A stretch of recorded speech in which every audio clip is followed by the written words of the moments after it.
You know what I find interesting? When we attend a wedding, that is the day that is memorable. And what's interesting is it's only a day. As a matter of fact, it's only a portion of the day. We don't really celebrate the many, many, many hours and days and weeks and months and potentially years that worked up to that day. We don't celebrate or think of the hours and days and weeks and months and years of hard, grueling work after the wedding. We just remember the wedding day, or we focus on the wedding day. And if you invert that, what's interesting to me is we get hung up on D-Day. Oh, D-Day is the day that crushed me. D-Day is the day that destroyed me. D-Day is the day that, ruined my life.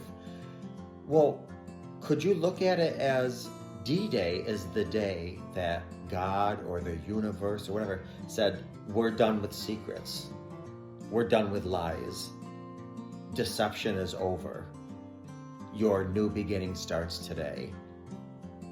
So all the bad, all the secrets, all the damage and destruction, D-Day is the end of that. Now, I'm not saying get out of bed and do bells and celebrate, but what I'm saying is, there's a saying, we don't judge people by the wrong they do, rather how they right their wrong. So just like a wedding, after the wedding, that's when the real work begins.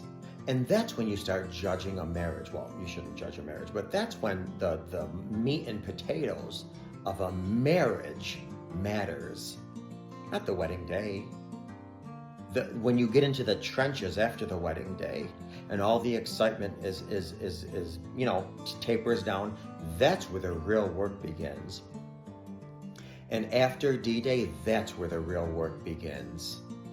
If you're reconciling, rebuilding, forgiving, that's where the work begins, you as a couple. And this is how a person should be judged, what they do to right their wrong. And if you're not rebuilding and you're not reconciling, then this is where your work begins to create a new normal for you and your future. So just think about that. D-Day is not the worst day of your life, the most, oh my God, I can't A, B, and C.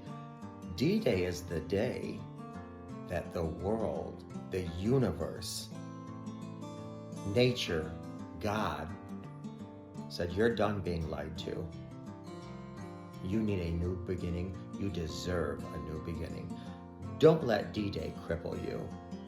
D-Day is the day the lies stop. It's the future that matters.